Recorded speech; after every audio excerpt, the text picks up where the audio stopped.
Assalamualaikum warahmatullahi wabarakatuh. Salam bahagia sahabat-sahabat semua. Jumpa dengan saya, Aidul Akbar. Saya hipnoterapis klinis di Minda Brilliant Indonesia. Nah, kali ini saya akan membahas tentang inner child dan luka batin. Boleh jadi sahabat-sahabat sudah pernah mendengar atau mungkin sering mendengar istilah inner child dan luka batin ini. Nah, apa sebenarnya yang dimaksud dengan inner child?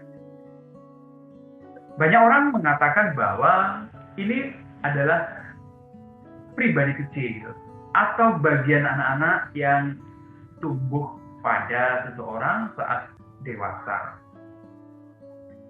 Dalam kajian mind technology atau ilmu tentang teknologi pikiran, inner child itu merupakan bagian diri atau ego personality yang muncul, yang tercipta karena pengalaman-pengalaman di masa kecil. Dan ini merupakan akumulasi dari belief, persepsi, dan emosi yang tumbuh karena pengalaman yang dilihat, didengar, atau dirasakan. Inner child ini tumbuh saat sejak janin dalam kandungan hingga masa kecil, terutama di usia 10 tahun ke bawah. Nah, karena ini merupakan akumulasi dari pengalaman-pengalaman masa kecil, maka inner child ini bisa saja memiliki atau membawa belief dan emosi yang positif, dan juga pengalaman-pengalaman yang membuat terciptanya belief atau emosi yang negatif. Semua orang pasti punya ego personality anak-anak dalam diri. Seperti halnya kita juga memiliki ego personality atau bagian diri orang tua misalnya. Bagian diri sebagai suami, bagian diri sebagai ibu, dan bagian diri yang lain. Nah, contoh bagian diri ini misalnya kalau sahabat-sahabat pagi-pagi, misalnya saat mau bangun tidur, belum buka mata, seolah ada suara-suara dalam diri kita yang mengatakan, bro, ayo bangun cepat nih, kita mau kerja. Tapi seolah ada bagian lain yang ngomong, masih dingin ini, masih enak tidur. Nah, ini adalah dua bagian diri kita. Satu pengen cepat bangun, satu pengen malas-malasan. Nah, itu namanya ego personality atau bagian diri kita. Kembali kepada inner child. Ini merupakan bagian diri yang tercipta saat masa kecil, sejak dalam kandungan sampai masa kecil, terutama di usia 10 tahun ke bawah. Kenapa di usia 10 tahun ke bawah? Karena pada saat masa kecil, persepsi, pengetahuan seseorang masih sangat terbatas. Dalam pikiran kita ada yang namanya filter. Kita sebut namanya filter mental, atau sederhananya adalah penyaring. Filter ini bertujuan untuk menyaring informasi apapun sebelum masuk pikiran bawah sadar kita. Nah, pada masa kanak-kanak dengan terbatasnya pengetahuan, pembelajaran, dan pengalaman, filter seseorang, filter anak-anak ini sangat mudah ditentukan. Sehingga informasi apapun yang dilihat, didengar, dibaca, dan dirasakan cenderung dimaknai dengan persepsinya sendiri dan diyakini. Nah, inilah yang namanya belief. Apakah itu pengalaman atau informasi yang negatif ataupun positif? Ketika sudah diterima dan masuk ke pikiran bawah sadar seseorang sama seorang anak dan diyakini dianggap sebagai sebuah kebenaran, maka akan menjadi sebuah belief, meskipun belum tentu benar. Nah, terkait dengan inner child yang mengalami luka batin, inner child yang terluka adalah kejadian-kejadian, informasi, atau pengalaman yang menimbulkan perasaan tidak nyaman atau keyakinan-keyakinan yang negatif. Dan ini bisa tercipta saat dalam kandungan. Apa saja kejadian atau hal yang menjadi pemicu luka batin saat dalam kandungan ini? Salah satunya adalah jenis kelamin yang tidak disukai. Ya, bisa saja seorang ibu atau pasangan inginnya anak perempuan, namun yang muncul adalah laki-laki.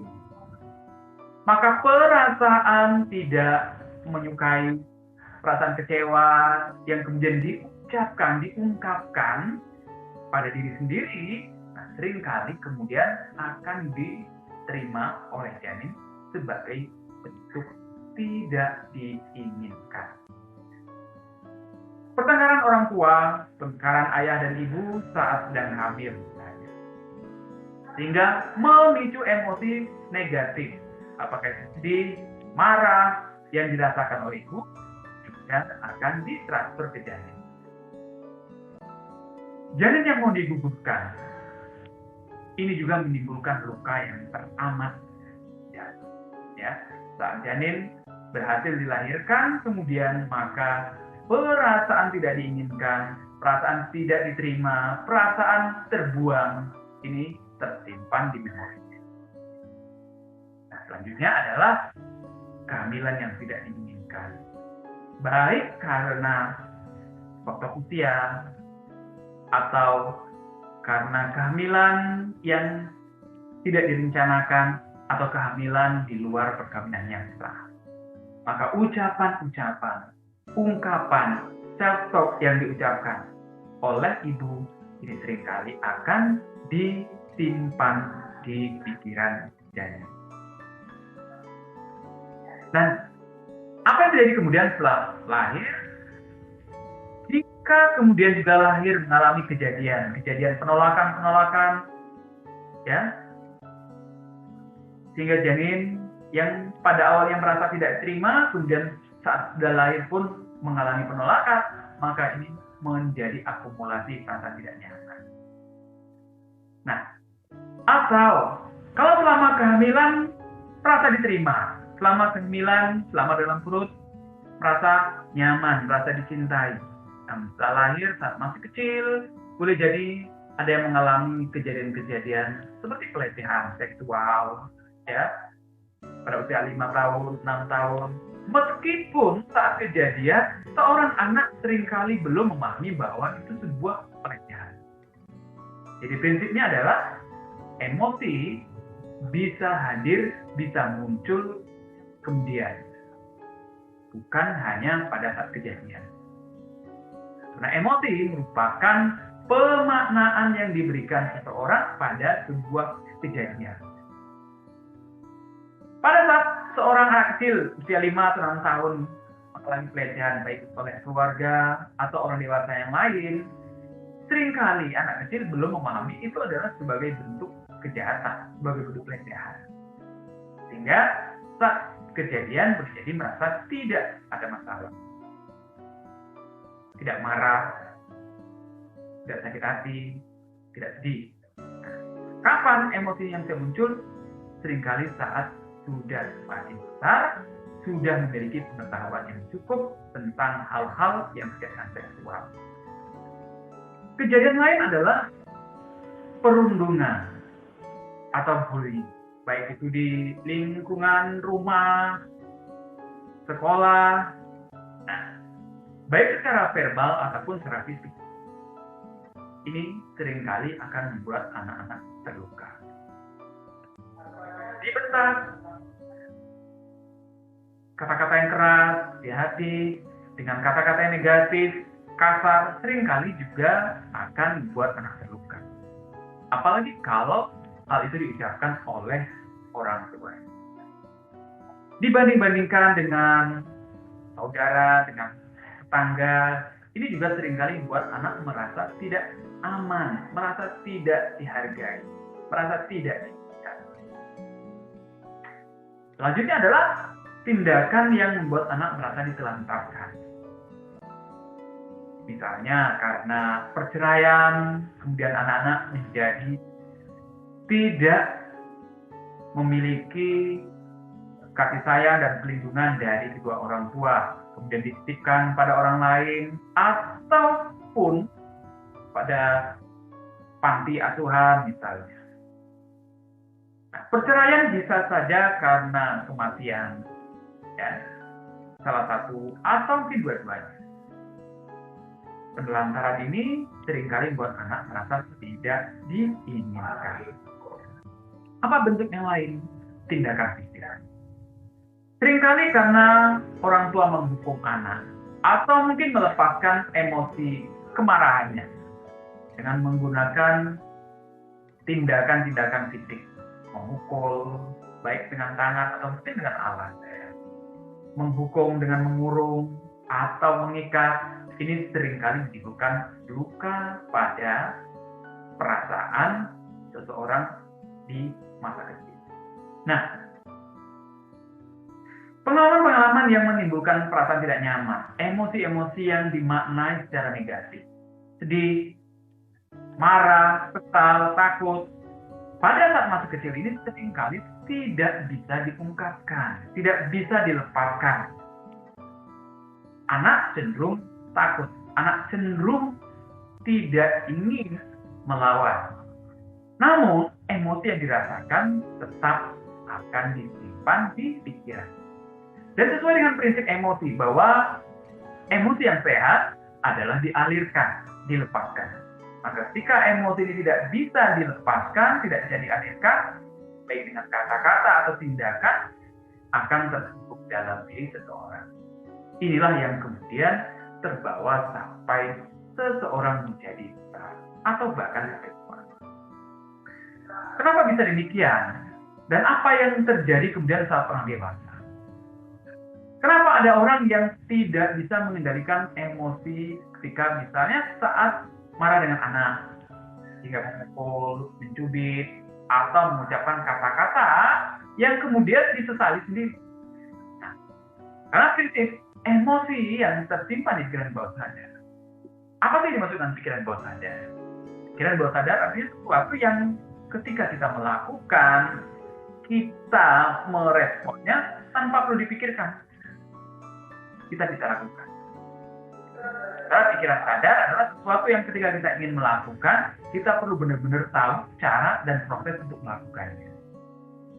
Nah, misalnya, kalau sahabat-sahabat yang pernah belajar naik mobil atau belajar nyetir, ya, saat pertama kali belajar, jadi merasa kaku. Di mana kopling, gas, rem, mau ditekan seberapa kuat. Nah, saat pertama kali belajar yang bekerja pikiran sadar. Namun setelah berulang-ulang melakukannya, proses ini kemudian diambil kendali oleh pikiran bawah sadar. Seolah-olah kita sudah otomatis melakukannya. Nah, tindakan yang seolah tanpa memikirkan proses dan caranya inilah yang dikendalikan oleh pikiran bawah sadar. Jadi pikiran bawah sadar itu sebenarnya sangat sadar. Di pikiran bawah sadar tersimpan namanya belief. Kemudian persepsi, ya, emosi dan persepsi. Apa yang kita yakini akan memunculkan persepsi terhadap seseorang, apakah persepsi yang positif atau negatif. Dan persepsi akan melahirkan emosi. Persepsi yang positif memunculkan emosi yang positif. Namun persepsi yang negatif memunculkan emosi negatif. Nah, emosi inilah yang kemudian mempengaruhi tindakan, keputusan, bahkan mempengaruhi fisik kita.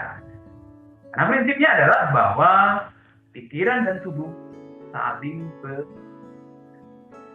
kita merasakan emosi tidak hanya di pikiran saja, namun dalam bentuk reaksi kimiawi di tubuh kita.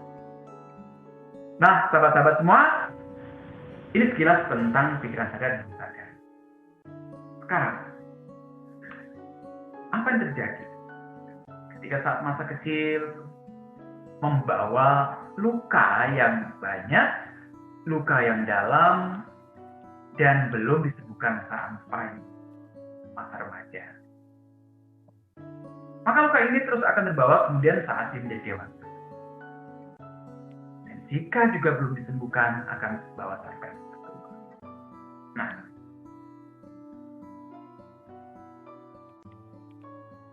Jadi prinsipnya adalah bahwa saat ini, tindakan kita saat ini, kondisi fisik, pencapaian kita saat ini, dan emosi yang seringkali muncul saat ini, seringkali disebabkan oleh pengalaman-pengalaman, persepsi, belief yang tersimpan dan tercipta pada masa lalu.